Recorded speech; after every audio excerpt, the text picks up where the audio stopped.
औरत के जितने हुकूक हो सकते थे, जितने को हुकूक हो सकते, जितनी की उसको जरूरत थी, उससे कहीं बढ़कर मेरे रसूल ने अता फरमाए, उससे कहीं बढ़कर नबी पाक ने अता फरमाए। अरब के मुआशरे के अंदर बच्ची जिंदा दरगोर की जाती थी, उसका कोई हक नहीं था, कोई उसको पूछता नहीं था। मेरे नबी करीम अलैहिस्सलाम ने रंग ही बदल दिया, आते रंग ही बदल दिया, अंदाज ही बदल दिया। हुजूर ने फरमाया जिस शख्स को अल्लाह बेटी दे और फिर वो अपनी बेटी के साथ प्यार करे, फिर वो उससे अच्छा अदब सिखाए और बेटे को बेटी पर तरजीह न दे, ये न कहे कि ये बेटा है तो ज्यादा प्यारा, तरजीह न दे, बल्कि मसावी सलूक करे, बराबर का सलूक करे, अच्छा अदब सिखा के उसे रुखसत कर दे, उसका निकाह कर दे। इतनी बड़ी शान बयान की। हुजूर ने फरमाया जिस तरह मेरी दो उंगलियां जुड़ी हुई हैं, इस तरह मेरे साथ जुड़ के जन्नत में दाखिल हो जाएगा। इतना बड़ा मकाम हुजूर ने अता फरमाया, इतना बड़ा मकाम अता फरमाया।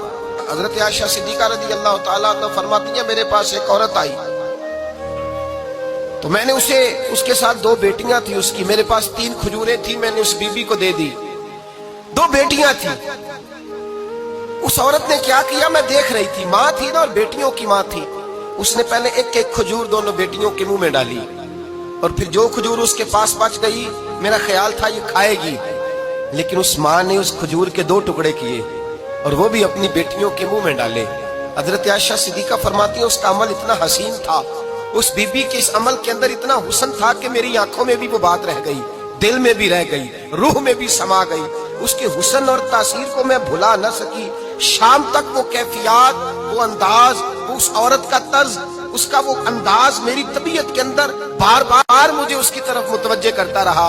शाम को महबूब तशरीफ लाए, नबी करीम सल्लल्लाहु अलैहि वसल्लम शाम को जब तशरीफ लाए तो हबीब पाक अलैहिस्सलाम को मैंने बतलाया, मैंने कहा हुजूर बीबी आई थी, उसका चेहरा बता रहा था कि भूखी है, लग रहा था कई दिनों से खाना नहीं खाया।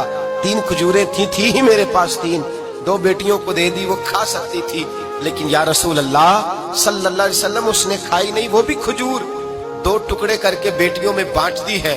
हजरत आयशा कहती है देर तक हुजूर मेरी बात को सुनते रहे, देर तक मेरी तरफ देखते रहे और फिर फरमाया आयशा जो दुनिया में बेटियों की वजह से आजमाया जाएगा, जब कयामत का दिन आएगा तो रब उससे हिसाब नहीं लेगा, बेहिसाब ही जन्नत में दाखिल फरमा देगा।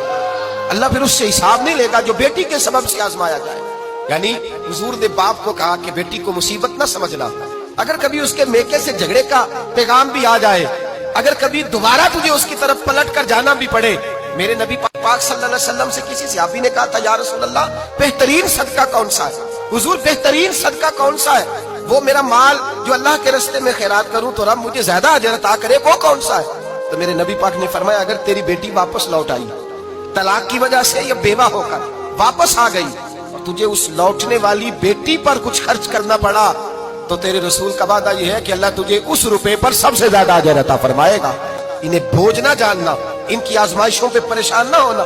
घर कभी बेटी का पैगाम आ जाए कि उसको फिर से ये तकलीफ हुई है, बाप समझने लगा था कि मैं तो फारिग हो गया, निकाह करके मैं फारिग हो, फिर अगर कभी उससे पैगाम आए तो मेरे मुस्तफा करीम ने फरमाया वो परेशान ना हो, वो दुखी ना हो, बल्कि जो बेटी की वजह से आजमाया जाएगा उससे तो हिसाब ही नहीं लिया जाएगा, अल्लाह बगैर हिसाब ही जन्नत अता फरमा देगा। इतना बड़ा मकाम, इतनी बड़ी अजमत और फजीलत अल्लाह के रसूल ने बेटियों के माँ बाप को अता फरमाई। बेटियों के माँ बाप इस चीज को समझें कि वो तो एजाज हासिल कर रहे हैं, उनको तो अल्लाह तबारक व तआला ने फजीलत दी है बेटी देकर, उनके लिए तो खुदा ने रहमत का सामान किया। आज भी, हाँ आज भी इस दौरे जदीद में, इस दौरे शऊर में आज भी ऐसा होता है कि जो मिठाइयां बेटों के पैदा होने पे बटती हैं वो बेटियों के पैदा होने पे तकसीम नहीं होती। आज भी हमारे जमाने में भी जो रंग माँ बाप का बेटे की विलादत पर होता है वो बेटी की विलादत पे नहीं होता।